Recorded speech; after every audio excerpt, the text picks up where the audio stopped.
Yes, on State of the Nation today we're focusing on the ICC and specifically the status conference that's coming up next week for President Uhuru Kenyatta.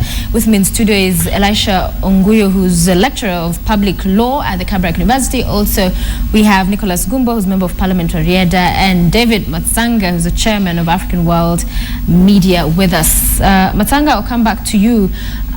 So is it an exercise in futility when we see the leaders come together, the African Union, make these resolutions, and yet really they don't have an impact on how these decisions are made or even whether they're retracted when made? Let me tell you, the African Union proposed an amendment which has actually now become part of the Rome Statute, in a new amendment passed by the state parties, that a sitting president should not cross that river and so they go passed there. It, but he's going to go. It's not affecting this particular situation. Yes, it has to. The only problem we have is Article 63 of the Rome Statute. We left, again, I argued this case on the floor of the state parties. I said, we have left powers where the judge can sneak in and catch our president or presidents on African continent, because we left the powers for the judge to decide whether the suspect can be seen by video link or he can come physically. We did not seal that loophole. But let me come back to the question of the entire case. So you pretty much did not resolve the issue you sought out to resolve? Yes, we did not. Okay. I was not very comfortable with the clause of leaving it open for the judges under Article 63 to decide which way to go. When we have said there is a video link, I opposed it. But let's come back here. The whole case is political, Sophia. There is very little coating of law. My brother will tell you, the law is just a small chocolate. This is a political case being chased by serious countries. They want to nail somebody. The evidence of this case of Uhuru Kenyatta collapsed on OTP4. Witness number 4, who said I lied. It collapsed from there. You should have left Kenyatta to go. But somebody said, no, don't leave him. He's so handsome. Let's bring him. When he was not even a president. Look at this. I brought this. These are 2 reports from your own institution of human rights, Kenya human rights. I see some people here all the time parading themselves that they are the chairman of the Kenya human rights. One report says Kenyatta was not guilty. Another report, doctor, to say Kenyatta was guilty. They are here. Gumbo, this is your own country. Under this type of circumstances, African Union has come in to save this country because we are surrounded by so many factors. Al-Shabaab, who the president is all the time running, the deputy president. How has the African Union come in to save this country? We need a local mechanism. We should have had a local mechanism, Sophia. A redemption strategy is needed in this country, where people should be taken to account for the crimes that were committed. In the first place, I don't want to be controversial. The suspects in the court today are wrong ones. In fact, who should be there? The first suspect by international law, my lecturer is here. The criminal responsible person by international law, they would have been Raila Odinga and Kibaki. Those are the people you take. Some people sat down and said the sweetest one is that one. The smaller one, the good, and that another one. They selected these people on ODM, PNU. Crime has no party. All right. So there's something very disturbing. Let me make you made an accusation. Say yes, hangers and I need on. To go to hangers on. Yeah. There is no hangers on. The problem has been caused by these NGOs that have sat down in Kenya, doctored the evidence, and changed the whole ICC court into a political machinery. That's why AU has come in. Sophia, there's a problem with Matsanga's position, and I would not have responded to it initially, but in the interest of your viewers who are entitled to a correction, it behoves me to respond to it. Thank you. When we came here, people gave their credentials. Mr. Matsanga didn't give us one of his credentials as an investigator who has his own parallel investigation that has a substantial basis of giving us the fundamental conclusions that he wants us to arrive. The question whether the people before the court are the proper subject to be before that court or not is a proper subject for judicial determination. It's not a proper subject for loose political utterances, as it were. And part of the fundamentals of due process, in fact, is to determine that.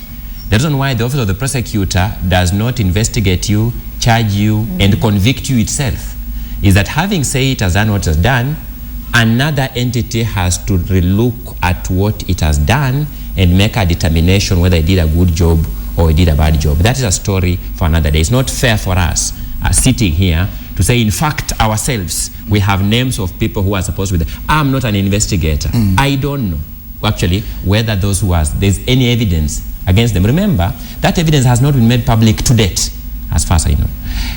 There are various facets of the politics here. As far as I know, there's a gentleman in court today. I mean, Dr. Matsanga points at the fact that witnesses have said they lied. That is correct, because in the public domain, witnesses have said they lied. What prompted the witnesses to say they lied is itself a subject of judicial determination today. There's a gentleman against whom there are warrants of arrest.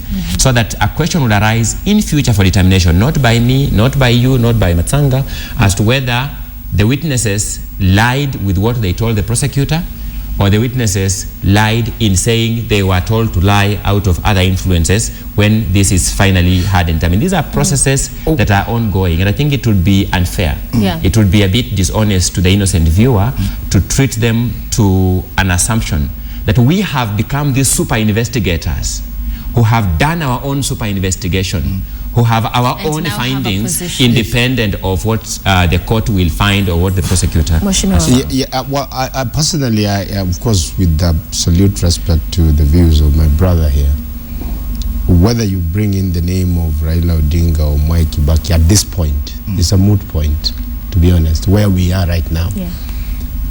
And we at all times, Sophia, must not miss the point. And the point is, in 2007 and in early 2008, extraordinary crimes were committed in Kenya.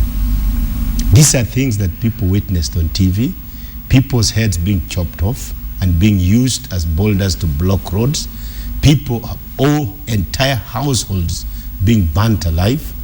I mean, people being burnt. So this really, for me, as somebody who believes in this country, unless and until we get to the bottom of who did it and punish those responsible, then really, for me, we are just scratching the surface. Serious crimes against humanity occurred in Kenya. We want to know. And really, talking about the ICC, I happen, and indeed with a lot of privilege, to have been in the last parliament when we discussed the issue of ICC. Didn't we have a point to address these things at home? We missed the chance. In fact, we were advised on many occasions from different quarters that, please, this thing should be handled here at home. How have we handled it? What attempts have we made? People were caught on TV cutting each other with pangas. Policemen were caught on TV shooting people to death. Innocent and armed individuals. Why has it taken us 6 years to do anything? Why has there been nothing at all? No conviction. So it's the failure of the leadership. It is in fact, and I think we as the people of Kenya, in this respect, we are guilty as charged. We had the opportunity.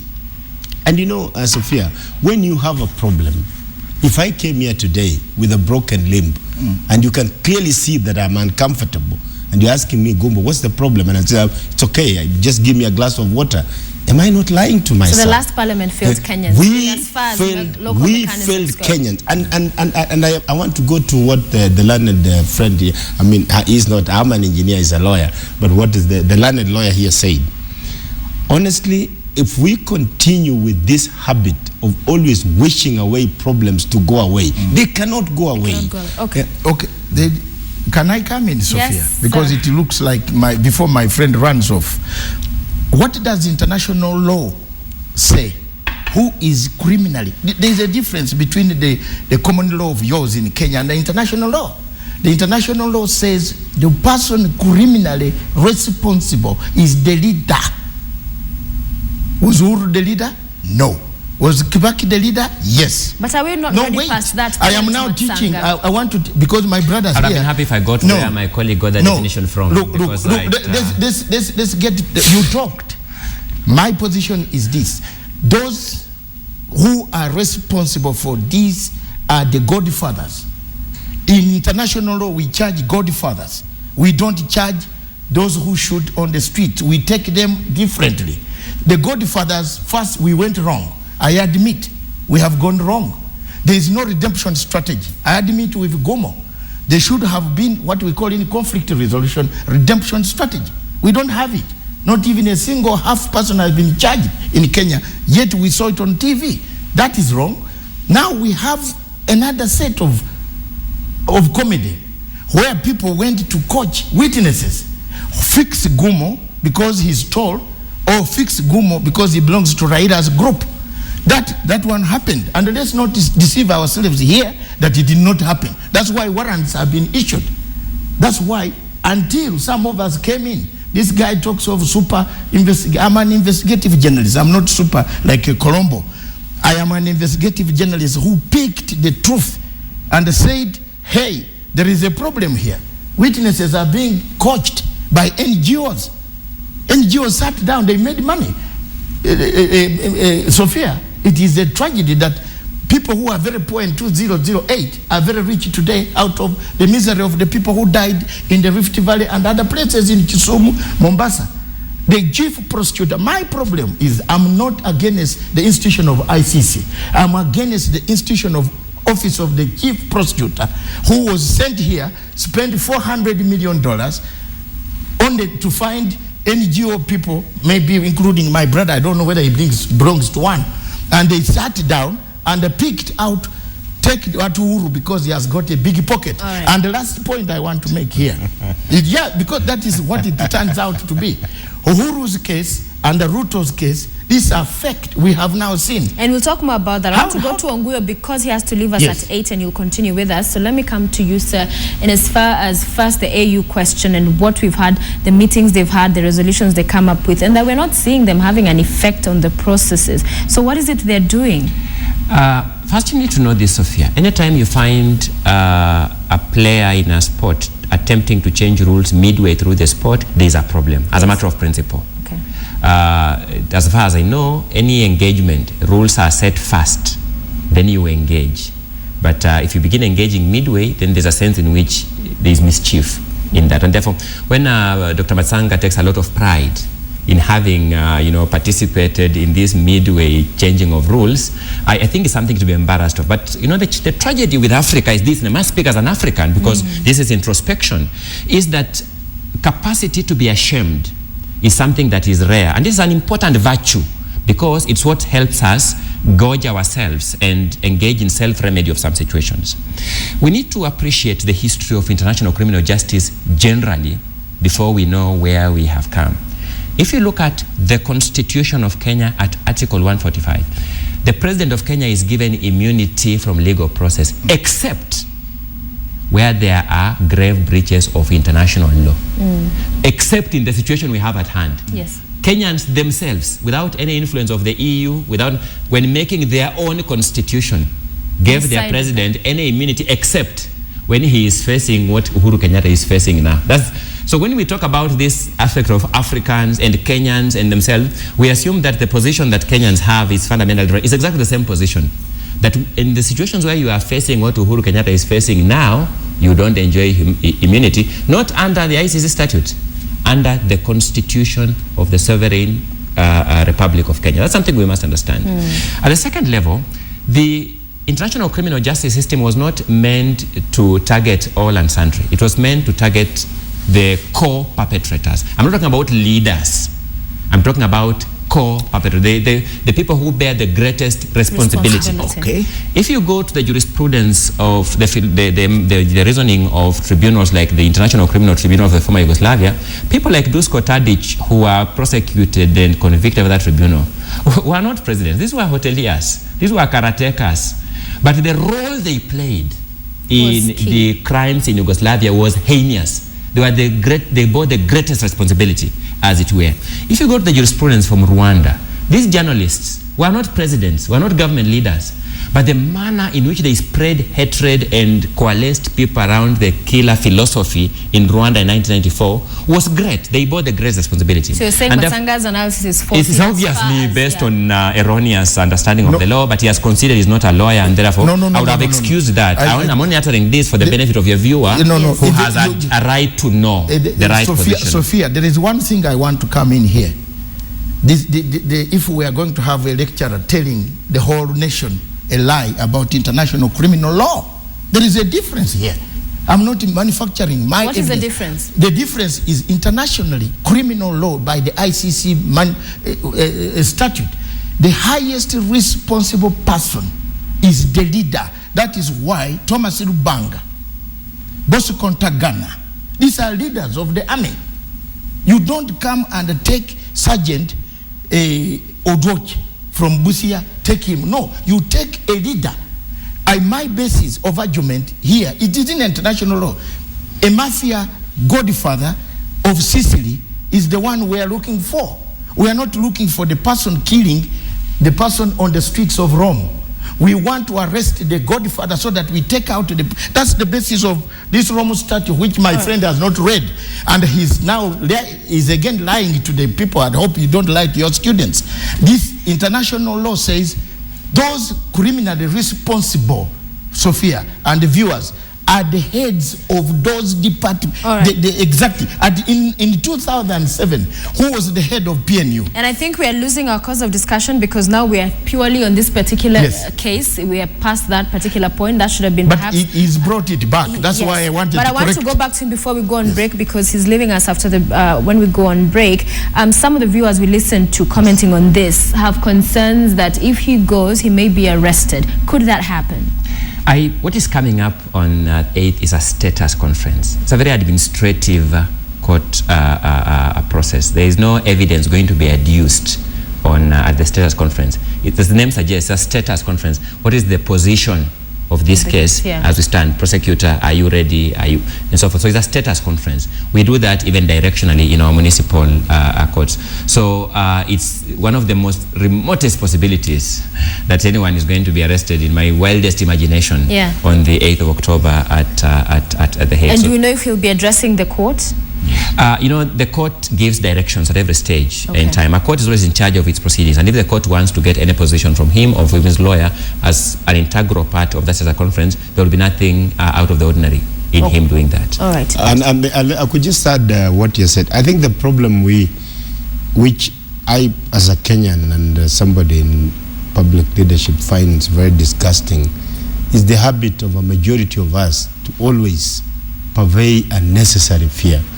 This thing about the president being arrested, somebody somewhere just wants to provoke, and we have seen it happening before. Look, when, for example, as COD recently we called the Sabasaba, it was for good intentions. We were well within the constitution. Somebody started saying, oh, there will be bloodbath. Everybody was on the, people were shopping and stocking their fridges. These purveyors of fears must now be identified as the true enemies of this country. All right, we're going to stop it there for now. Elisha, thank you very much for joining us. I know you have to leave. You have a training to attend.